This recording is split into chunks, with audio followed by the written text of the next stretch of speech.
for this person, for this woman who says, I really struggle with falling asleep.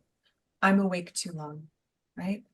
What are, assuming again, there's nothing medically wrong, what are your first go-to tips? Either something during the day or something at night. I mean, there's everything from dietary strategies, which what I personally do for that is something called carb backloading, which I've found to be pretty effective. Of course, we would have to see, how does your body metabolize starches versus fats, but a pretty good strategy. And especially if this individual in question, our Jane Doe, happened to be dysregulated for serotonin, one way that you can help transition into sleep is to have more of a state of, let's call it fatty acid oxidation throughout the day, and then load those carbohydrates at night, like predominantly in your evening meal.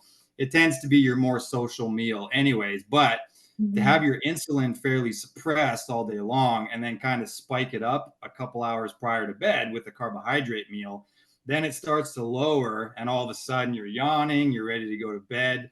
So it tends to make you tired, and it helps to kind of transition that. So even your dietary strategy can play some roles here.